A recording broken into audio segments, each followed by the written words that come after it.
दोस्तों नमस्कार। मैं हूं पवन शर्मा और देख रहे हैं हमारे साथ नेशनल आवाज। जब देश में राजनीति की बात होगी तो जात की बात जरूर होगी। जात एक ऐसी समस्या है जो जाने का नाम नहीं लेती।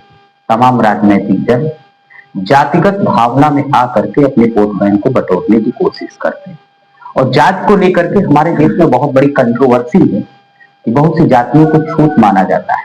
जब हम एक ही कोख में जन्म लेते हैं, जन्म लेने की विचारधारा एक है, सूरज चांद तारे सब कुछ वही है, तो आखिर जातियों में बट करके लोग एक दूसरे को ऊंच नीच बनाने की कोशिश क्यों करते हैं? राजनीति में जाति की क्या भूमिका है और देश में ये जातिवाद किस तरह से देश के विकास में घातक है? इस पर बातचीत करने के लिए हमारे साथ बहुजन विचारक हैं, बहुजन क्रांति के जननायक हैं और जातिगत भेदभाव को दूर करने के लिए हमेशा प्रयासरत रहते हैं। हमारे साथ डॉक्टर देवेंद्र प्रताप यादव जी हैं। बहुत से मंचों से इन्होंने हमेशा कहा है कि जाति जो हमेशा घातक रही है, ऊंच नीच की जो भावना है देश के निर्माण में, राष्ट्र के निर्माण में कहीं न कहीं से बाधक है। इसी पे ढेर सारे हम सवाल करेंगे, बातचीत करेंगे और हम आपको बताएंगे कि डॉक्टर साहब किस तरह से अपनी विचारधारा को आगे की ओर ले जाते हैं। आगे डॉक्टर साहब भी बताएंगे। सर आपका स्वागत है। जय भीम, जय मंडल। सीधा सा मेरा सवाल है कि तमाम लोग जात को लेकर के अपनी अपनी टिप्पणी करते हैं, अपने हिसाब से जातियों को डिफाइन करते हैं। जैसे रामचरितमानस को लेकर के लोग डिफाइन करते हैं कि उसमें सबरी जी थी, नीच जात की थी, तो रामचरितमानस में भी इस तरह का वर्णन मिल जाता है। तो सवाल ये मेरा यही पर है कि आखिर जात की जरूरत क्या वाकई देश में है या नहीं होनी चाहिए? देखिए, आपने सबरी का जिक्र किया जो है, तो एक बहुत ही चौपाई है, पीड़ादायक चौपाई है जो है, कह विद स्तुति करूं तुम्हारी, अधम जात में जड़ मत भारी। ये जब राम जो है सबरी से मिलने आते हैं तो तुलसीदास सबरी के मुख से ये बात कहलाते हैं कि मैं तो नीच जात की हूं। मतलब कि एक महिला के मुख से ही जो है तुलसीदास से कहलाते हैं कि मैं तो एक नीच जात की हूं। ऐसी कई चौपाइयां हैं जात को लेकर के जो है, जे वर्णाभम तेल कुम्हारा सुपथ जात को कोल कलवारा, तमाम उदाहरण ऐसे आपको मिल जाएंगे, है ना। तो जात आखिर है क्या, पहले तो ये डिफाइन होना चाहिए ना कि जात है क्या। जो है जब बच्चा जन्म लेता है जो है, तो न उसकी कोई जात होती है, न उसका कोई धर्म होता है। उसकी जात कहां से आई? जो है जिस परिवार में जन्म लिया उस परिवार ने ही तो ये उसको दिया। मैं यादव हूं, तो जब मैं जन्म लिया तो ये मुझको थोड़ा जो पता रहा होगा कि मैं यादव हूं कि क्या हूं, जो है मैं हिंदू धर्म में हूं कि किस धर्म में हूं। ये तो हमारे परिवार से हमको मिला। जात इस देश की बहुत बड़ी समस्या है और इस देश की सच्चाई भी है, इसे कोई मुंह नहीं जो हो सकता। देखिए, सीधा से एक सवाल है कि जब हम किसी परिवार में जन्म लेते हैं तो जाति शब्द का टाइटल मिला है। बिल्कुल सरकारें प्रयास करती हैं कि हम जातिगत समस्या को दूर करेंगे, जाति नहीं होनी चाहिए। तो आप सोचो कि जब जाते हैं लोगों के बीच में, यहाँ पर ऊंच नीच जातिगत भावना को लेकर की बात होते हैं, आप भी अच्छे कपड़े पहनते हैं, जो अपने आप को ऊंची जात के लोग कहते हैं वो भी वही कपड़े पहनते हैं।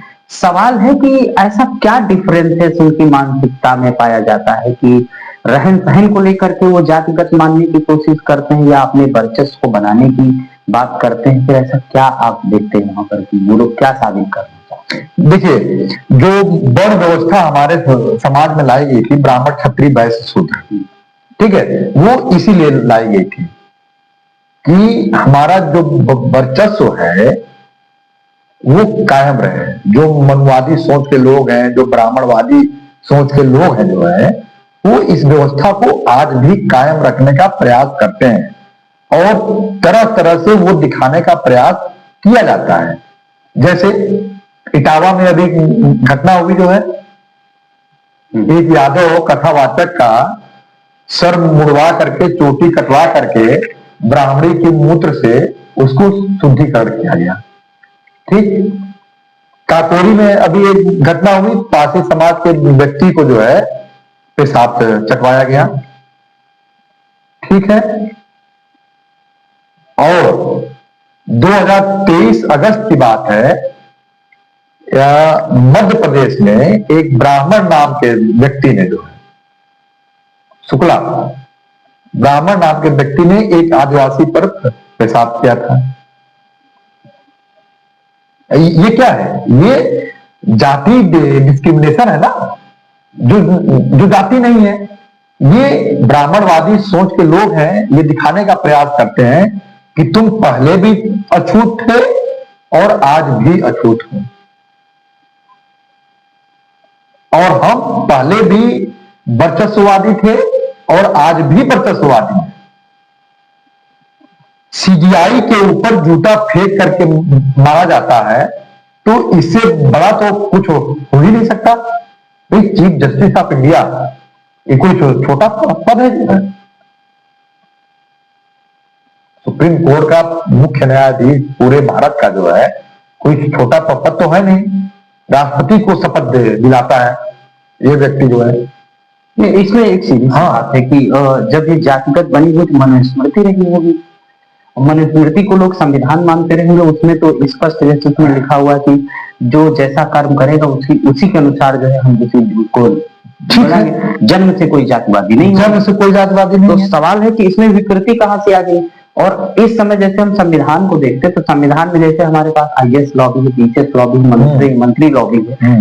तो अगर बाई द वे संविधान बदलता है तो जो आईएएस लोग बोलेंगे नहीं यार मेरा तो कैडर बहुत ऊंचा है, तो जब मनुस्मृति बदली होगी, संविधान देश का लागू होगा, तो उन लोगों को शायद ही खला होगा कि भाई हम ब्राह्मण हैं तो हम जज करने के काबिल हैं, ठाकुर हैं तो हम सेनाओं की तरह भूमिका में हैं, जो वैश्य लोग हैं वो पालन की भूमिका में। तो हो सकता है कि वो रूप इनको खराब लग रहा हो इस समय। बिल्कुल खराब लग रहा है, क्योंकि संविधान एक ऐसा दस्तावेज है जो है जो बाबा साहब ने लिखा। बाबा साहब कोई भी वहां बैठ सकता है, वहां पे कोई भी बैठ सकता है। गवई साहब जो है एक दलित बिरादरी से आते हैं, अब चीफ जस्टिस ऑफ इंडिया बने। ये इनको अखर रहा है जो ब्राह्मणवादी लादी है, उस सोच के लोगों को अखर रहा है। ब्राह्मणवादी लादी जो है ये उसको अखर रहा है कि एक दलित व्यक्ति, एक जिसको हम लोग अछूत समझते हैं, आज भी जो है वो इस कुर्सी तक कैसे पहुंच गया। अब देखिए ना, राम मंदिर का उद्घाटन होता है, राष्ट्रपति को नहीं बुलाया जाता है। राष्ट्रपति द्रौपदी मुर्मू, माननीय श्रीमती द्रौपदी मुर्मू जी है, उनको राम मंदिर के उद्घाटन में नहीं बुलाया जाता। क्यों नहीं बुलाया जाता है भाई? प्राण प्रतिष्ठा में नहीं बुलाया जाता।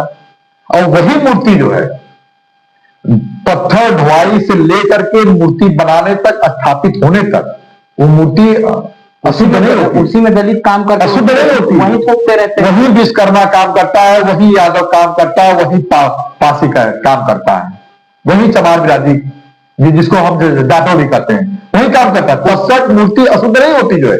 लेकिन जिस दिन प्राण प्रतिष्ठा हो गई, उस व्यक्ति को, जिसने मूर्ति को बनाया है, उस व्यक्ति का प्रवेश जो है वर्जित हो जाता है। नहीं तो क्या सच में प्राण प्रतिष्ठा के बाद मूर्ति में भगवान आ जाते हैं क्या? भाई आप क्या सोच, अगर प्राण प्रतिष्ठा हो गई, अगर मूर्ति की प्राण प्रतिष्ठा हो सकती है, जो पुजारी है, जो ब्राह्मण है, जो पाखंडी है, वो ये काम कर सकता है, तो वो तो मुद्दे में भी जान डाल सकता है। जो पत्थर में जान डाल सकता है, वो तो जो सैनिक जो शहीद होते हैं जो है सीमा पर, वो तो उसमें भी जान डाल सकता है। तो क्या आप इसे पाखंड कहना चाहते हैं? बिल्कुल पाखंड कर सकते हैं। पाखंड तो है जो है वर्षों से ये फैलाया जाता है कि देखिए समस्या कहां से उत्पन्न हुई जो है। दलित तो बेचारे पहले से अछूत रहे हैं, ठीक है, उनकी बात को छोड़ देते हैं, वो आज भी अछूत है। अछूत कौन थे? जो गांव से बाहर रहते थे।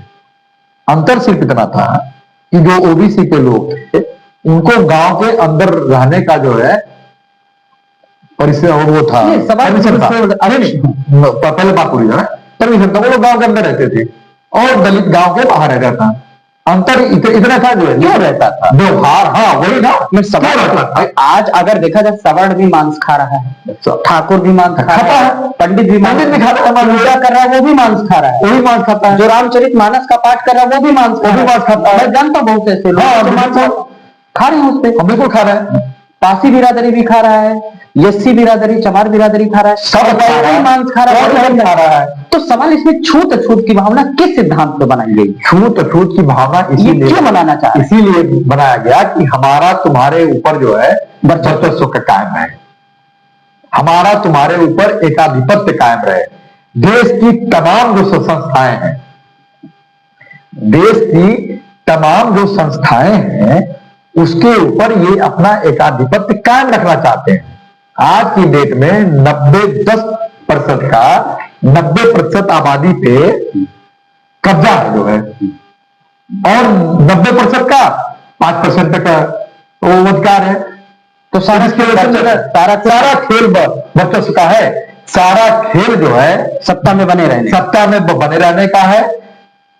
आपके ऊपर मेरा एकाधिपत्य कायम रहे, संसाधनों के दुरुपयोग करने का प्रोफेसर, अब देखिए शुरू करिए, professor, associate professor, assistant professor का आंकड़ा निकाल लीजिए। सवर्ण बिरादरी के लोग आपको ज्यादा मिलेंगे। केंद्रीय विश्वविद्यालय में आज की डेट में भी कुलपति अगर निकाल के देखा जाएगा तो 95% जो है सवर्ण बिरादरी से होंगे।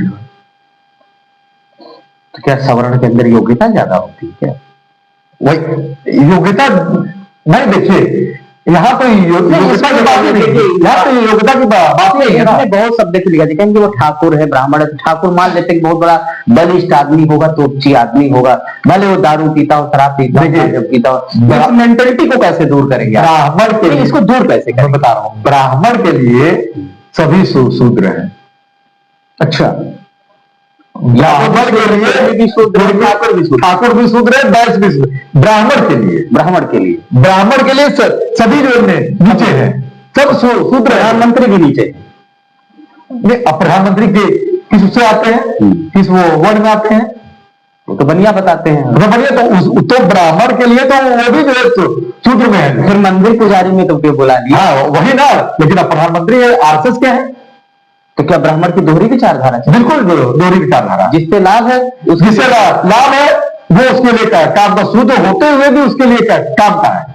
अच्छा, यानी कि सीधा सा मामला है, यहाँ जाति का नहीं, लाभ वर्चस्व का है, लाभ का है कि तमाम जो हमारी जो सरकारी संस्थाएं हैं जो है उसके ऊपर हमारा एकाधिपत्य कैसे बना रहे, यानी नदी, जल, जंगल, जमीन पर कब्जा कैसे बना रहे। ये असल में जो ब्राह्मणवादी सोच है जो है वो लेने का नाम है, देने का नाम नहीं है। वहां पर इनकमिंग है, आउट गोइंग वहां से नहीं है जो है।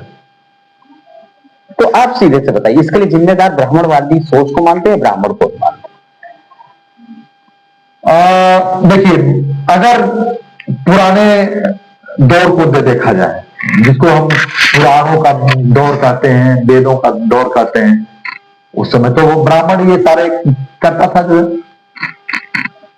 है। उस समय तो अब एक प्रसंग रामायण में है, मैं उसके हिसाब से उदाहरण दे जाऊंगा। राम राजा हो गए थे, ब्राह्मण राम के पास आते हैं, कहा कि हमारे बेटे की असमय में मृत्यु हो गई है, आपके राज्य में कुछ अनिष्ट कार्य हो रहा है। जोड़िए, मैं प्रसंग को जोड़ना चाहता हूं कि कैसे ब्राह्मण जो है किसी व्यक्ति को किसी के खिलाफ हथियार बनाता है। ब्राह्मण हथियार बना रहा है, कैसे बना रहा है? राम कहे अच्छा, कहे कि चलिए भाई हमारे राज्य में कहां अनिष्ट कार्य हो रहा है, चलिए ढूंढते हैं। तो जाते जाते देखा कि सम्भूक जो है सर नीचे करके तपस्या कर रहा था। तब ब्राह्मण ने कहा कि एक शूद्र आपके राज्य में तपस्या कर रहा है, यही अनिष्ट कार्य है। क्योंकि उस समय मनुस्मृति के हिसाब से तो तपस्या नहीं कर सकता, तो जैसे आज पढ़ने पे प्रतिबंध करा रहे हैं, तो कहा कि इसकी हत्या कर दो। राम ने उसकी हत्या कर दी।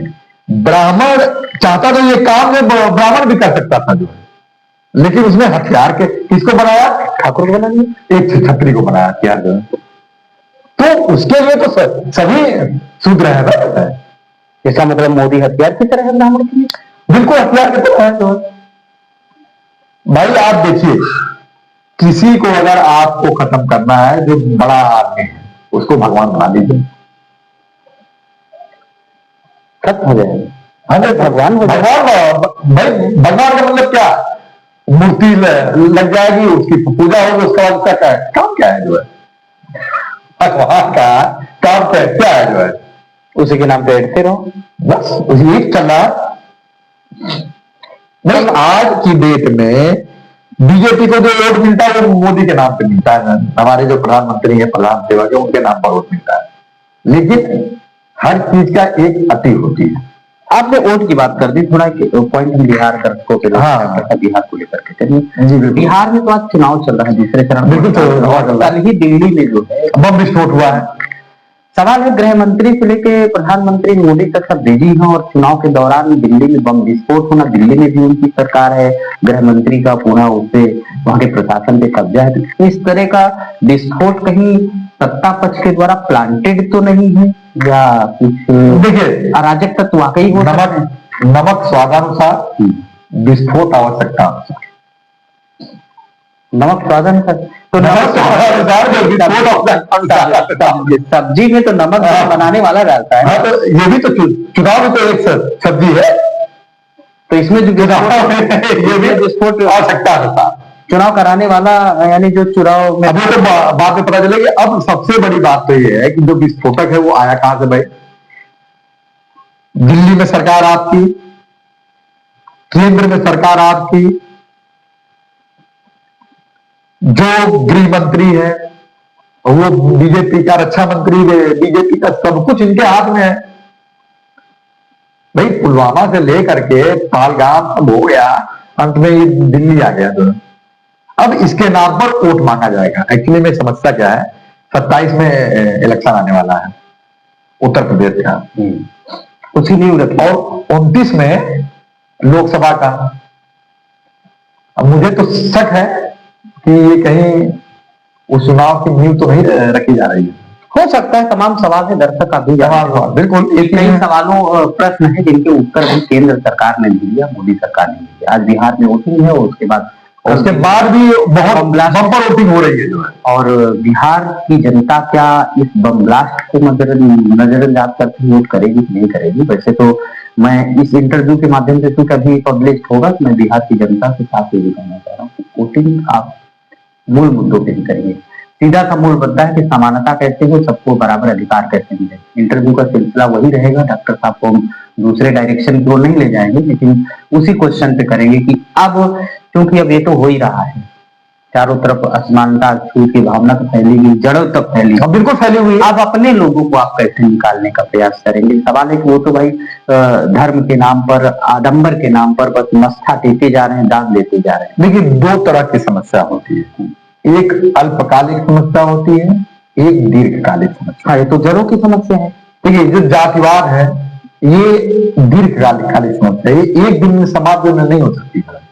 तो संदेश क्या है लोगों के लिए? और देखिए, मैं बता रहा हूं वही। और जो अल्पकालिक समस्या है, सत्ता परिवर्तन, जिस सामाजिक न्याय की हम बात कर रहे हैं, जिस सामाजिक न्याय की इसमें बात हो रही है वर्तमान समय में, जब तक सत्ता परिवर्तन नहीं होगा तब तक सामाजिक न्याय की परिकल्पना पूरी की जाएगी। क्यों? सत्ता में परिवर्तन के बाद ही क्यों होगा, ऐसा क्या लगता है? देखिए, सत्ता में परिवर्तन के बाद ही ऐसा क्यों होगा? देखिए, जो वर्तमान सत्ता है जो है, उसमें सवर्ण बैठे हैं, उसमें सवर्ण बैठे हैं, वो होने नहीं देंगे, वो आपको कुछ देंगे नहीं, आपको ऊपर आने नहीं देंगे, और हमें ऊपर आने नहीं देंगे। आने नहीं देंगे तो व्यवस्था नहीं बदलेगी। तो ये व्यवस्था परिवर्तन की लड़ाई है। यानी आप ये कह सकते हैं कि बाबा साहब का जो संविधान है वो वोट का अधिकार सबसे महत्वपूर्ण हथियार है। सबसे महत्व SIR, जो ये लोग SIR चिल्ला रहे हैं, SIR क्यों हो रहा है? SIR वोट जोड़ने के लिए नहीं हो रहा है, वोट तोड़ने के लिए, वोट काटने के लिए हो रहा है। किसका वोट काटना चाहते हैं? हमारा आप तक काटना चाहते हैं 85% का, 85% का, 90%। अभी ये जातिगत जनगणना हो जाए तब 85 नहीं, ये 90 निकलेंगे जो है, मैं दावे के साथ कर रहा हूं। 90% निकलेंगे।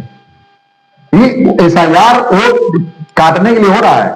किसी, आपको ये बताइए जो व्यक्ति गरीब है, जो 2 जून की रोटी नहीं कमा पा रहा है, उसके पास जमीन कैसे आएगी?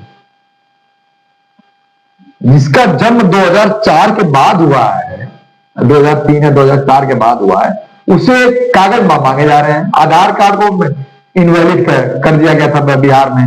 वो तो बहुत माता प्रतीक बात, तो सुप्रीम कोर्ट ने जो है आधार कार्ड जो लागू किया। आधार कार्ड इनवैलिड है? आधार कार्ड इनवैलिड है, मतलब कि जो सरकारी दस्तावेज जो सरकार ने खुद उसको, मतलब कि आपके बैंक का खाता खुलवाने के लिए आधार कार्ड, पासपोर्ट वैलिड है, और जिस चीज से पासपोर्ट बना है वही चीज इनवैलिड है। तो इसका मतलब क्या निकाला जाए? ये बहुत बड़ी साजिश है जो है। एनआरसी के माध्यम से ये करवाने का प्रयास हुआ था, लेकिन उस समय लोग जब बैठ गए तो एनआरसी उस समय हो नहीं पाई। क्या देश में, आपको बता दें, इस तरह से प्रोपेगेंडा चला करके देश की समरसता और अखंडता को क्या वाकई चूर चूर हो जाएगी? ऐसे लोग कर पाएंगे या नहीं कर पाएंगे? आपके पास क्या बहुजन वैसे भी दबा कुचला है, क्रांति तो यही से होना। क्रांति तो बहुजन समाज को ही करनी पड़ेगी भाई। आप ये समझ लीजिए, सीधा सा उदाहरण, बाबा साहब से पढ़ा लिखा व्यक्ति इस देश में ना आज तक कोई हुआ है और ना अभी है।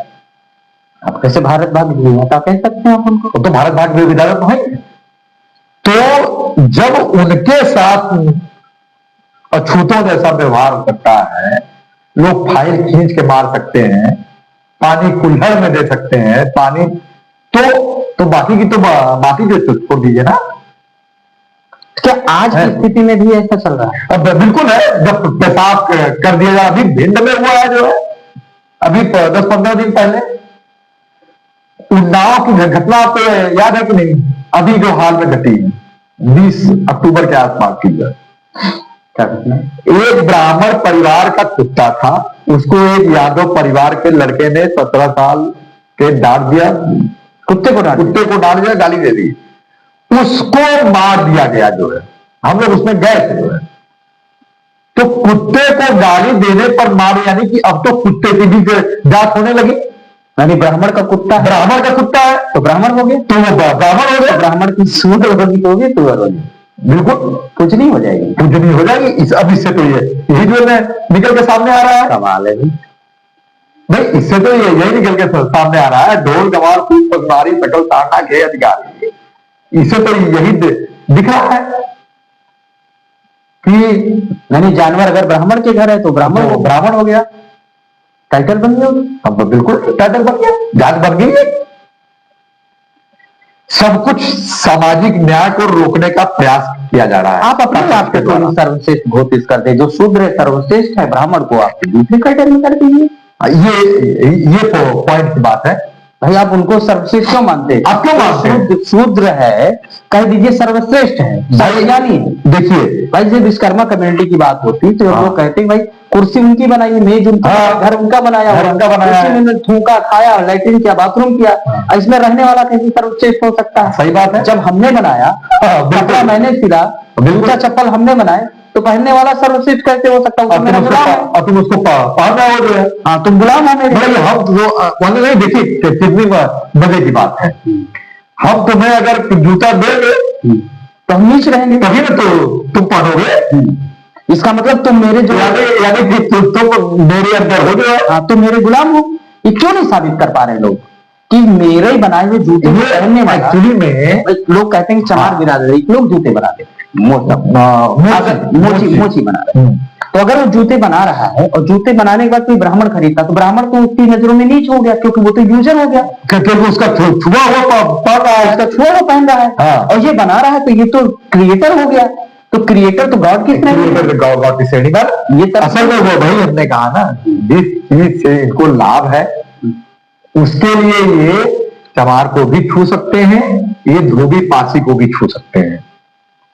नहीं तो वो आदमी मूत्र के द्वारा जो है, ब्राह्मणी के मूत्र के द्वारा शुद्धिकरण करने के लिए। एक सवाल ये भी देखिए आगे उसमें, धोबी के धुले हुए कपड़े पहनने के बाद रामचरितमानस की पूजा हो सकती है, मंदिर जाया जा सकता है। हाँ, और धोबी को छूने पे नहीं हो सकता। अरे भाई, उसी रामचरित करके कपड़े दे रहा है भाई, उसी रामचरितमानस में आपको क्या क्या लिखा गया है पता नहीं है। पता अधम अधम जात में विद्या पाए, भयू यथा यही दूध दूध पियाए। दर्शकों, एक बात सबसे बड़ी दिलचस्प है, डॉक्टर साहब से बातचीत करते हुए आ रही है कि धोबी अगर कपड़े प्रेस करके दे देगा, कोई पंडित जी उसकी पूजा करेंगे, धोबी लोग करेंगे, वो पवित्र कैसे होगी? अगर धोबी शूद्र बिरादरी के व्यक्ति अगर मंदिर साफ कर देता है, जगह साफ कर देता है, तब तक तो शुद्ध रहेगा, जो शुद्ध रहेगा। उस पर चलने वाला पवित्र कैसे होगा? सवाल है, सांस लेके वो भी छोड़ते हैं, उनके द्वारा ली गई सांस को यूज करने वाला तो वाकई आडंबर है। आडंबर से बाहर निकलने की जरूरत है। धर्म अलग विषय हो सकता है, आडंबर अलग विषय हो सकता है। क्यों ना? अब बिल्कुल धर्म अलग है, आडंबर अलग है, पाखंड अलग है। देखिए, धर्म को जो है इसीलिए बनाया गया है। धर्म एक कार्यशैली हो सकती है, लोगों को गुलाम बनाने के लिए धर्म को बनाया गया है। असल में देखिए, ये जो सनातन सनातन चिल्लाते रहते हैं ना ये लोग, जो है पहले तो हिंदू धर्म जो चिल्लाते रहे, लेकिन जब कोर्ट ने कहा कि नहीं ये तो जीवन जीने की शैली है, तो उसको उन्होंने छोड़ दिया। जो है अब सनातन क्या है? अब सनातन आ गए। अब सनातन क्या है? सनातन किसका दिया हुआ शब्द है? सनातन तो बुद्ध का दिया हुआ शब्द है ना। सनातन बुद्ध का दिया हुआ शब्द है, बुद्ध का ही है। देश तो बुद्ध का है ये जो है, लेकिन ये जो है गुलाम बनाने की प्रथा है। धर्म के माध्यम से लोगों को गुलाम बनाया जा रहा है। तो क्या फैलाया जा रहा है? देखिए, डर फैलाया जा रहा है। धर्म के माध्यम से डर फैलाया जा रहा है लोगों में कि ये देखो, ये किताब ईश्वर ने लिखी है, तुम इस किताब के विरुद्ध जाओगे तो तुम ईश्वर विरोधी हो जाओगे। किसी भी धर्म की, मैं आज कह रहा हूं, आप इसको नोट करके लीजिएगा, किसी भी धर्म की कोई भी पुस्तक किसी ईश्वर ने नहीं लिखी है। ईश्वर कहां लिखता है? वो किताब कल्पना, वो किताब ब्राह्मणों ने लिखी है, और जो लोगों को गुलाम बनाने के लिए लिखी गई है। डर, सब कुछ डर का माहौल है। आप सुना रामचरितमानस की प्रतियां भी जलाई थी? हाँ बिल्कुल, जेल भी गए? हाँ गए, 1 साल जेल में गए। आखिर रामचरितमानस से क्यों नफरत है? देखिए, सवाल है कि रामचरितमानस में, बिल्कुल बिल्कुल आपकी बात एकदम सही है। आखिर उसमें ऐसा क्या कम बात है कि वो वाकई वो ग्रंथ सामाजिक, वो ग्रंथ जो है सामाजिक न्याय विरोधी है, शूद्र विरोधी, महिला विरोधी है। अच्छा, संविधान विरोधी है? बिल्कुल संविधान विरोधी है। संविधान में समानता का अधिकार है, रामचरितमानस में समानता का अधिकार नहीं है। जो है, लेकिन तमाम जो सनातन के लोग, हिंदू धर्म के लोग जो अपने आप को हिंदू कहते हैं, रामचरितमानस को मानते हैं। पढ़े ना उसको, जो है पढ़े, उसका अर्थ समझे। अच्छा मान करके दिमाग में ये चीजें भर करके नहीं पढ़ना है। अच्छा है, अच्छा, उसको गूढ़ता से समझने की जरूरत है। कहना चाहते हैं भाई, एक चीज बताइए, बहुत सीधा सा प्रश्न है, उसका उत्तर आप स्वयं दे देंगे, दर्शक भी दे देंगे। बहुत अच्छी खीर आपने, हमसे लोगों ने पूछा कि भाई उसमें से क्यों जला दिए, खराब निकाल दो, अच्छा रख लो। हाँ, सीधे बात, आपने रामचरितमानस को जला दिया प्रश्न। तो बोले, हाँ, तो हमने कहा कि भाई ठीक है, खीर आपने बहुत अच्छी बनाई, काजू किशमिश मेवा डाल के बनाई, उसमें 1 बूंद जहर डाल दीजिए। अब फिर कहे आपसे कि जो जहर वाला पोर्शन है वो हटा दीजिए, निकाल दो और फिर खा जाओ। तो आप ये कहना चाहते पूरी रामचरित में कुछ चीजें हैं, पूरी उसको खराब कर देती? देखिए, अगर ये चीजें हट गई जो है, तो फिर रामचरितमानस का महत्व ही क्या रह जाएगा? अगर उसको हटा दिया गया, उसको हटा दिया गया, तो रामचरितमानस का मतलब देखिए, मनुस्मृति ब्राह्मणवादी सत्ता स्थापित करने की शुरुआत थी, और रामचरितमानस से तुलसीदास के ब्राह्मणवादी सत्ता स्थापित की। आप बताइए, उसमें लिखा गया है ना, अभी मैंने बताया ना, जय बरनादम तेज तुम्हारा शिशोपत की रात कोर करवा रहा है, ये लिखा गया है। ये तो पुरुषों जो शूद्र लोग हैं उनके लिए लिखा गया है। बहुत लोग कहते हैं अरे यादव तो छत्री होता है, चलो मान लिया यादव छत्री है, ठीक। नार स्वभाव सत्य सब कहीं, और गुण आठ सदा उड़ रहे। तो हो सकता है महिलाओं में, महिलाओं का क्या है? महिलाओं की कोई जात कोई धर्म है? नारी तो नारी, चाहे वो यादव की नारी हो, चाहे वो ब्राह्मण की नारी हो, चाहे वो ठाकुर की नारी हो, वो तो सारी महिलाओं का विरोध करता है ना। भ्राता पिता पुत्र उर्गारी, पुरुष मनोहर निरखत नारी, हुई है सकल सक मन ही न रोकी, रवि मन द्रवई अवही बिलोकी। मतलब कि इतनी खतरनाक चौपाई है कि महिलाओं, भ्राता यानी भाई, पिता, पुत्र, कोई भी हो, सुंदर स्त्री, अगर पुरुष सुंदर है तो स्त्री उसको देख करके व्याकुल हो जाती है। ये लिखा हुआ है। और ये उदाहरण देते क्या देते हैं, कंटेंट देते हैं कि किस कंटेंट में लिखा गया है। देखिए, कंटेंट कैसा भी हो, गलत कंटेंट गलत ही होता है। कंटेंट क्या देते हैं, सूर्पनखा के लिए देते हैं कंटेंट कि सूर्पनखा जैसी स्त्री अगर होगी तो ऐसा होगा कि राम और लक्ष्मण को देख करके व्याकुल हो जाती है। चलिए मैं उसकी भी पोल खोलता हूं। सूर्पनखा राम के पास आई। राम क्या थे, साक्षात प्रभु। प्रभु श्री राम लोग बोलते हैं। प्रभु मतलब कि प्रभु के बिना एक पत्ता भी नहीं हिल सकता। जो सर्वज्ञानी हो, सर्वज्ञ हो, नहीं, वो छोड़िए, सर्वज्ञानी वाली छोड़िए। प्रभु के बिना ये कहते हैं कि ईश्वर के बिना एक पत्ता नहीं हिल सकता। यानी कि प्रभु को पता रहा होगा कि जो सुंदर स्त्री हमारे पास आई है वो सूर्पनखा है। बिल्कुल पता होगा, बिल्कुल पता होगा। ठीक, अब चलिए अपने तो किनारे हट गए, कहे कि मैं तो शादीशुदा हूं। लक्ष्मण के पास चले जाओ, क्या राम को पता नहीं था कि लक्ष्मण तो शादीशुदा है? यदि नहीं पता, यदि राम नहीं जान पाए कि उसमें सूर्पनखा है, एक फर्दर कि राम समझ नहीं पाए, तो क्या अपने भाई की दूसरी शादी करवाना चाहते थे? अपने तो किनारे हट गए ना कि मैं शादीशुदा हूं, मैं नहीं कर सकता। लॉजिकल सवाल है। और अगर पता था कि सुंदर स्त्री के देश में वो राक्षसी है, तो क्या अपने भाई की शादी और राक्षसी करवाना चाहते थे? इस प्रश्न का उत्तर दीजिए। ये तो लोग कहते हैं भाई वो तो प्रभु की लीला थी, सब जो हो रहा था सब। नहीं, वही तो हम पूछ रहे हैं कि ये कैसी लीला थी, अपने भाई की जो दूसरी शादी, और पत्नी जिंदा है अभी जो है, और राक्षसी से, वो भी। इतने लोग मारे गए राम रावण युद्ध में, क्या संजीवनी बूटी सिर्फ जो है लक्ष्मण के लिए आई? तमाम जो सैनिक मारे गए वो तो दलित थे, उन्होंने आदिवासी थे, जंगली थे, उनके लिए रिपोर्ट भी किया है कि हनुमान जी दलित थे। वनवासी सब दोनों हनुमान जी दलित थे। इसका मतलब दलितों को संजीवनी बूटी नहीं है? नहीं है। सीता का हरण रावण ने किया। ब्राह्मण था भाई। रावण का पिता कौन? विसर्वा का पिता कौन? पुलिसत्व का पिता कौन? साक्षात ब्रह्मा। यानी रावण तो ब्रह्मा के खानदान में था जो, तो राक्षस कैसे हो गया वो? राम यदि प्रभु थे जो है, तो जंगल भटक रहे थे, तो उनको पशु पक्षियों से पूछने की क्या जरूरत थी? हे खटने के, हे मधुकर नहीं तुम देखी सीता मृग नहीं। सुग्रीव को इन्होंने राज गद्दी दिलाने के लिए बाली का वध जो चोरी से किया। क्यों किया भाई जो है? क्या तुम्हारे अंदर इतनी शक्ति नहीं थी जो है कि तुम बात कर सकते थे? और आगे चलिए।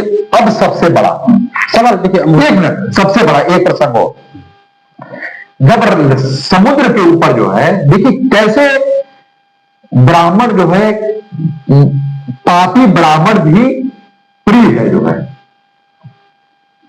और कैसे शूद्र जो है अपवित्र है। समुद्र के ऊपर जब पुल बनाने की बात आई तो समुद्र प्रकट नहीं हो रहा था। राम ने अपने तुरीर से जो है बाहर निकाला, चढ़ाया कि अभी मैं सुखा दूंगा, लेकिन समुद्र प्रकट हुआ। उसने कहा कि ये नहीं है, आपके सेना में दो नल नील नाम के दो बंदर हैं, वो इस पर पुल बनवा सकते हैं। राम राम लिखते रहिए, पत्थर जो डूबेगा नहीं। लेकिन आज पत्थर जो डूब जाता है। खैर उसको छोड़िए।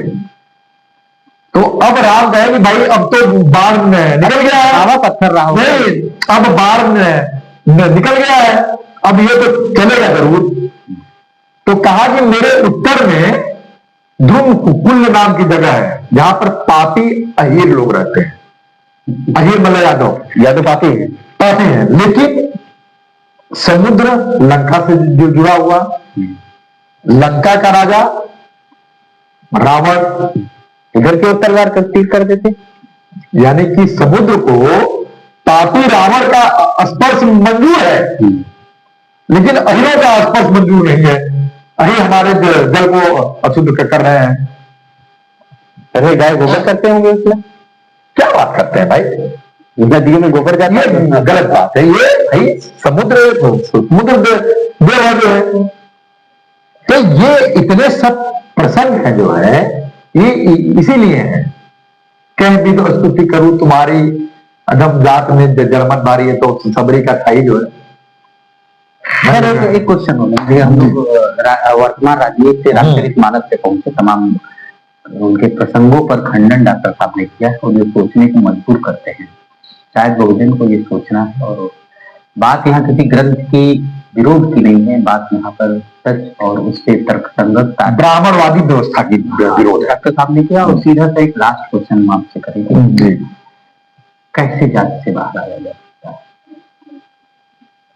देखिए, जात से बाहर आना बहुत मुश्किल है। कब तक हो सकता काम ये? ये दीर्घकालिक समस्या है, एक पीढ़ी दो पीढ़ी।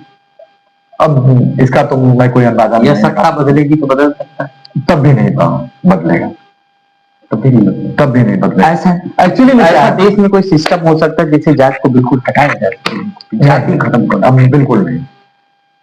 असल में क्या है, डायरेक्टली उसमें जो लोग जात हटाना चाहते हैं वो लोग जात नहीं हटाना चाहते, यानी ये व्यवस्था है जो बनाना चाहती है। वो लोग आरक्षण हटाना चाहते हैं, जात नहीं हटाना चाहते हैं। इसके माध्यम से आरक्षण को जो है लोग निशाना बनाते हैं। अगर जात बिल्कुल कोई शासन सत्ता में बैठ गया, कि कोई मिश्रा, दुबे, चौबे, तिवारी, यादव, कुर्मी, गुजरिया नहीं लिखेगा, बिल्कुल खत्म कर देंगे, भारतवासी लिख देगा, फलाने भारतवासी। संभव हो सकता है। एक तरीका और भी है, फिर आर्थिक एक तरीका और भी है कि कोई शासक बैठ जाए, प्रधानमंत्री बोल दे कि आज के बाद से जो जात लिखेगा उसको 10 लाख रुपए का जुर्माना दे, सीधा मना कर दे, उसकी सारी जुर्माना देना पड़ेगा उसको, जो सरनेम लगाएगा उसको जुर्माना देना पड़ेगा। तब जा करके ये कहीं एक संभव हो सकता है, ये प्रयास हो सकता है। तो अगर बैठता है तो सरनेम ही बिल्कुल गायब कर दे, एक ही कोड लगे, भारतवासी। हाँ, एक ही कोड लगा दे, एक ही देवेंद्र भारतवासी, बस ये संभव हो सकता है, संभव हो सकता है। अगर ऐसा होगा तो विरोध कौन करेगा? देखिए, विरोध फिर भी ब्राह्मण ही करेगा, जो है ब्राह्मणवादी एक अलग टाइटल चाहिए, ब्राह्मणवादी सोच के लोग, फिर वो लोगों को पहचानेगा कैसे, जो है उसको एक अलग टाइटल चाहिए, एक पहचान भी तो होगी, जो है फिर वो सोच जो है, वो सोच अभी देखिए जाति नहीं हटानी है, जाति व्यवस्था की जो सोच है, जातिवादी सोच है, ब्राह्मणवादी सोच है, इसको हटाना, जो विचार है इसको हटाना। लेकिन संविधान से हटाया जा सकता है। संविधान में 15 से 17 जो अनुच्छेद है, जो है उसमें यही लिखा है, जातिगत भेदभाव को समाप्त करने की बात लिखी है, उसके उन्मूलन की बात लिखी है, जो है।